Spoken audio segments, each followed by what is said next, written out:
It's a beautiful day. It's a wonderful day to be alive. All of us made it. That's one of the first things to get up and be absolutely thankful for, right? We made it. We're up, we're walking, we're breathing. Most of us, as we say down south, woke up in our right mind, right? I feel like I did. Hope I did. So just starting with an attitude of gratitude. As Laura said, I was asked, maybe asked is a better word than deputized, by Maitre to step in right now. And Maitre is the executive director, our fearless leader at Bartram's Garden, where I work, and which is the site that you see behind you on this picture of my co-director, Ty Holmberg, and myself standing in the field where we work. I won't spend a whole lot of time, since there isn't a whole lot of time, talking about myself, but I do think it's important to provide some context and to sort of lightly till the soil, skim the soil, in order to plant in some ideas here. As Laura said, I'm a fourth, maybe fifth generation, but I'm pretty sure it's fourth generation free farmer. I'm going to put that piece in there, free farmer. So as people of African descent in this country, the experience that most marks our arrival and to some extent our identity in this country is the experience of the transatlantic slave trade. So wherever I go, I must acknowledge that. We must lift that up because it's valuable in terms of what we've received to be able to talk about these things, and I'm very grateful for all that my ancestors endured in order to stand before you today and talk a little bit about compassion. So I'm about a fourth generation free farmer from the Mississippi Delta, where I was born and grew up. My father is a farmer from farming people, and all of them were farmers before. And guess what? Most of your ancestors were farmers, right? So that's something that we all have in common. Human beings in general, this is what we've done for the past 10,000 years, wherever we were on the planet. And so I'm very proud and grateful to be able to continue that work. We do it at the Sankofa farm at Bartram's Garden, which is where I work and where Loris works, and where we're privileged to work in this beautiful field that you see in front of us. Here are some of the young people that we also are blessed to work with. And so this idea of compassion, thinking about it, for me feels probably most powerful when I consider these young people. Right? We like to say a lot of times that the young folks are the future. Well, I really like to think of them as the present because they are alive right now. They actually are making decisions and they are being involved. The young people can change the world. In fact, in most societies, young people have been the ones who have changed the world, who have done a revolution, right? And I like the word revolution because someone reminded me that revolution implies return, right? It's not destroying, it's revolution, right? So it's to return into something deeper. And so these young people really inspire us to do that. We work with about 26 young people during the summer, all from our neighborhood where we live and work. These young people are almost exclusively from the African diaspora, like myself, which provides us a unique and powerful opportunity to be able to teach them about culture, their culture, to lift up the diaspora experience, the experience of people scattered, which is not unique to us as people of African descent, but many people belong to diasporas. Many of you here are of people who have been scattered, right? And there's strength in that. There's strength in surviving that and in taking the gifts that we have for that. So these young folks give me hope and inspire and teach me compassion all the time. So it's a picture of our market where we sell the food that we grow. We are an organic farm, absolutely committed to taking care of the earth and to walking with compassion on the earth. So I've talked about some of the stuff that we do, but I think it's really important to think about what we mean when we say compassion. I recently attended the World Meeting of Popular Movements, which was this gathering of people involved in farming, labor organizing, and what was it, Terra Domus, in housing, that happened in Modesto, California. One of the rich things that I got from that experience, I don't like to travel for conferences that far. I think it often defeats the purpose, especially when we call ourselves people who are acting from our environmental justice standpoints to travel thousands of miles for a brief meeting. But I'm really glad I did there, because there I got to hear a wonderful thing that helped to shape compassion for me. And I talk about that a little bit, as well as flesh it out with some personal experience from my life. Compassion comes from the Latin root compassio. Everyone say passio, right? It means literally, right, to suffer with, right? Passion means to suffer.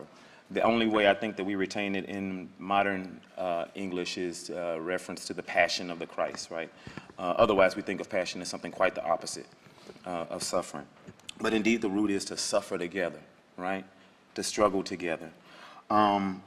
One of the definitions, one of the dictionary definitions of compassion is a feeling of deep sympathy or sorrow for another, stricken with misfortune, accompanied with a strong desire to alleviate that suffering, right? So that's important. So there are two pieces to this, right? Is that one willingly engages in struggle with another, or in suffering with another, or at least, at the very least, in feeling with the other. And then one is motivated to do something about that suffering, so we don't just all sit and suffer together, right? So there's two pieces to that. In philosophy and other fields, we refer to that as praxis, right? As action built in thought, built from a reflection. It comes from a reflection. And so just sort of holding that idea that what it means to be compassionate is to be bold and be brave, and to actually step into and shoulder the burden with another. We never can actually feel what another person feels, right? But there's this powerful, magical thing that happens when we engage in this spiritual activity of trying to share another's suffering, right? So it means that we have to actually see the person in front of us. Not what we want to see, not what has been built up for us by ideology, by the experience of others, by history that we've read, that we were taught or that we caught, right? But actually seeing the person in front of us, right? The other. So that's the first part, the bold part, right? And then you can enter into that person's struggle from that point. I'm talking about compassion set in the backdrop of our culture's current trend towards avoidance of suffering. I don't know how current it is, actually. I guess probably it's probably historical and ancient, right? But we found some ingenious ways for a select few of us to avoid suffering, right? Now, the thing we all know in the back of our mind and deep down in our heart is that my avoidance of pain and struggle comes at some kind of cost to somebody, right? And I think that one of the chief operating tools, in our current economic system and social system is to sort of push that farther and farther in the back of our mind, right? So that we aren't bothered or troubled, so that we can get on with our day and continue the work of living. But what I'm actually offering us to consider is to actually see the person, warts and all, right? Flaws and all. And in seeing another person and actually seeing the other, we actually get to see ourselves. For me, that's happened in some powerful ways. I feel like Spirit has been preparing me for this opportunity to share all week in ways that I didn't know about, right? I didn't know that I would be called to talk to a group about this. But two sort of occasions this week stood out in my mind as soon as Maitre asked me to do this. I ask you all to hold me in compassion right now as I talk about this, because I'm sharing with a group of people I don't know from Adam or Eve, something that's very personal and that felt very impactful at the moment. So I thank you for holding that for me. There was a young woman who visited our farm. We're an African, culturally based, spiritually rooted farm, working on the land of Bartram's Garden. If you haven't visited, I encourage you to do so. You have not entered into the Philadelphia experience until you've done so. So please come and step on that land and learn something about it, because you'll find within it a microcosm of much of the richest and deepest experience of this one of the oldest cities in the country, right there on that land. So quick plug, everybody was doing their commercials. I'm gonna do my commercial for Bartram's Garden. So on our land, on the land where we're privileged to work with our community, with our elders and young people, there was a young lady who showed up, and I think that she had contacted us through our office, but messages don't always read. We working on a farm, and I am not going to, I didn't even know how to set this picture situation up. I'm glad Lars did it, because I'm happily not in tune, I think, technologically, right? I don't have to. I'm working on ancient technologies, right? And I'm just fine. So I don't always get the messages, and I didn't get the message that this young lady wanted to visit us with a great desire and a deep desire to help, really, really deep desire to help.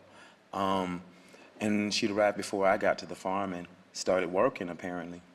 And my assistants who were there didn't quite know what to do, and because they didn't know who she'd spoken to. So long story short, the lady is working in the garden when I arrived there. Our space, we've worked for many years to create lots of systems to ensure that our work is impactful, powerful, directed, and fruitful. And one of those is that we have a process for how volunteers come on so that they enter with a particular consciousness when they step on our field. So again, like I said, we're a spiritually rooted space, and so we like to know folks before we let them in the house, you know? So I didn't know this young lady, so I said, well, maybe it's just a volunteer. And when I found that she'd been there, and she basically gave us help whether we liked it or not, you know. I'm being very polite, I think, about it, because in the moment it didn't feel, you know, it didn't feel good, it didn't feel great. You know, I love the help, we want the help, but I don't know you. Can we at least talk first? And so, you know, I sent up a little prayer that I would be compassionate in talking to this young lady, and I went out to the field. I found that she apparently had made contact with one of our assistants at one of our markets, and was very, very assertive about wanting to help, and was told, you know, this is awesome, that's awesome. This is what we do, and this is how you do it on the second and fourth Saturdays. And so I guess she had some free time and decided to come outside of those times. And for me, you know, there was a lot that I was holding, you know, I think when I went to her, because part of the story of the space, part of the story of our farm is that we've carved out this space to very intentionally lift up the experience of African Americans, particularly our history and our culture and our reconnection to land. So it's actually, amongst the many things that it is, it's a hospital for deep spiritual trauma. We're all carrying deep spiritual trauma. We're all carrying trauma, some of it that's not ours, right? And for those folks who need science, you know, to understand that, look it up. It's true. Yeah, epigenetics, it's real, right? So we're carrying some stuff that we don't even know about, you know. And so I'm thinking about that, and I'm trying to hold that in this young lady's experience at the same time. And we talk, and I tell her what had hurt, and she shares with me that, you know, after apologizing, she didn't know. She didn't know what she looked like. She didn't know what it felt like. She knew that she had this deep need to hurt, and I found the deep need rather to help. And I found, after talking to her and boldly trying to hold her experience in mind, that she had endured some pain and some struggle, that she, in her previous experience, knew that only the land could heal. She was new to the city and had no land, didn't know where to find it, and knew that there was a public space where there was a garden, and she'd heard wonderful things about, right? And so it was that deep need to speak to some hurts that she didn't reveal to me, but that I knew from the conversation, you know. She didn't reveal in detail, but that I knew from the conversation was a part of what had drawn her there. So I had the opportunity at that moment to say, what would I do, you know? And so I chose to tell her what hurt, and then to hold her in compassion for just a moment. And that was fraught, that compassion, right? Because there was a part of me that was still upset. There was a part of me that felt almost invaded. There was a part of me that felt you know. But then there was also this part of me that knew what it was like to be holding on to some deep hurts. And there was a part of me that was grateful that this young lady knew where to find her healing, you know. She just didn't go about it the best way, but you know, she knew where to find her healing. And so that was an experience that for me taught me, you know, and the conversation ended well. You know, she apologized when she realized what the space that had been taken up and how, and I got to hold her in compassion, and I got to have that sort of help to affect and shape who I am in just a small but a powerful way. You know, so that was an experience that for me, I recognize a couple of things about compassion. I recognize a couple of things that at that moment I chose to enter into her suffering for a moment. It was sloppy. It wasn't perfect because there was part of me that was holding on to a whole lot of stuff, you know. And then some of it, you know, I think it makes sense to hold on to in terms of recognizing how to take care of it, because I must be compassionate to myself as well, right? I have to hold my own self in compassion. But I chose to be brave and step out of that for a moment, and I realized that compassion doesn't have to be perfect. My compassion doesn't have to be perfect. My compassion has to be intentional. Somebody say intentional. It has to be intentional. It has to be genuine, right? And then I just have to trust that between the two of us, that the rest will be made up. I have to trust that, you know, that there's something between the two of us. If I bring that genuine intention, that will, and it may not necessarily happen the way I expect it to, right? But that's where that piece of trust. So compassion does require a bit of faith. It requires a bit of faith that I don't know what is going to happen from my effort. I do know what my intention is, right? The type of I started by talking about, you know, our culture's current trend and maybe ongoing trend of avoidance of suffering and finding ingenious ways and layers of ways to sort of forestall and cover up our, you know, the suffering of the world, the suffering of people quite near us, oftentimes in our own families, often even parts of ourselves. And when we're not careful, and we know the end result of this, this creates a society that it actually feeds rather apathy and egocentricity, which we know ultimately, you know, what happens, you know, in that sort of situation. And so the idea of actually holding other people in compassion is an antidote to that. I think that we will look back on these days, this 2017 and going forward, perhaps as dark days, perhaps as grim days. It's important to know where we are right now in history, right? At least as a time of struggle and conflict, but I'm convinced that the dehumanization that we are seeing all around us, and that to a real extent our sort of building up ways to avoid suffering really nourishes, you know, to that situation that it nourishes, I think is a dehumanizing situation for ourselves ultimately and for other people, that we actually have the antidote to that right in front of us. I was talking to my mother about this today, and she reminded me that compassion is a choice. It's always a choice. It is always amongst the set of options that we have in any situation. It's always amongst the set of options that we have in any interpersonal situation, is to actually hold the suffering of another. We can choose to do it. So compassion must be chosen, right? And then it must be intentional in order to be genuine. I want to wrap up by thinking about some words that I heard, again, thinking about this, this conference that I went to in Modesto. And one of the powerful things that came out of it for me, amongst the many other powerful things I shared a little bit that came out of it, was this understanding of what it will take to stop this situation of dehumanization, right, that we see, which is not new, right? We know it's not new. We found lots of ways to do it, but what's new are sort of the ingenious ways and systems that we've created to continue it and to propagate it. When we don't strive for compassion as our goal, we allow this type of dehumanization, which is kind of a profound crisis in our human life, to take root in ourselves and others. And in a letter that was addressed to the group by Pope Francis, speaking about this dehumanization, he says that we should neither be paralyzed by fear or shackled within the conflicts of our lives. We have to acknowledge the danger of our current situation, but also the opportunity that any crisis presents. In the Chinese language, one of the words which expresses the understanding of crisis is composed of two ideograms. One called wei, which is somewhere here, which means danger, and the other which is ji, which means opportunity, right?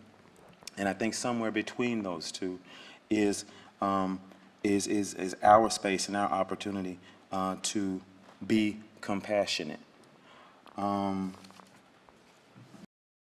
I guess I would just sort of wrap up with just a reflection for all of us on what it means to be bold and do this. I'm not saying anything that we don't know. I'm not saying anything that we haven't heard all of our lives in some ways, right? But I just want to offer us all and myself, this thought that every day we do get the opportunity to choose how we're going to engage with other people, with our environment, and even with ourselves, with all of the different parts of ourselves that make up who we are. And I want to offer that the only thing that we know that can't hurt the other is love, right? That's the one thing that we know, right? Now maybe the way we deliver it, maybe the way they receive it, that might be an issue in question. But the one thing we know that can't hurt our neighbor is love. And so I want to offer that to us. Think about the opportunities today that we have to extend that compassion, which is going to take boldness. But I guarantee you that if I do it and you do it, right, and we teach other people to do it, right, through our actions, through our modeling, that eventually it's something that can spread. It can spread in the same way that the systems of dehumanization or the systems that are dehumanizing us can spread. The thing about that is that both are contagious, right? But we get the choice of which contagion we're going to spread, right? The contagion of joy that comes from willingly engaging in other people's struggle or other people's suffering. And I also want us to know it doesn't mean, I don't mean necessarily, just seeking out people in dire, destitute situations. The suffering or the distress that the other can feel, or can be experiencing could be something that I don't see, right? It's important to know, so I don't know. So the big part of compassion that I want to leave us with is that always stepping into the opportunity to hold people in love. It always sounds cheesy. I mean, it sounds like, it sounds cliched. But it's the challenge that, for me, I found is so life-giving. Things start opening up in you, at least in my experience, when I choose to do that. Lessons start to get clearer when I choose to do that, right? You sleep easier at night, and ultimately, that if you've done that, you've awakened something in the other as well. Again, it's infectious, it's contagious. So I invite all of us today to spread that infection, spread that good contagion that compassion brings. Thank you.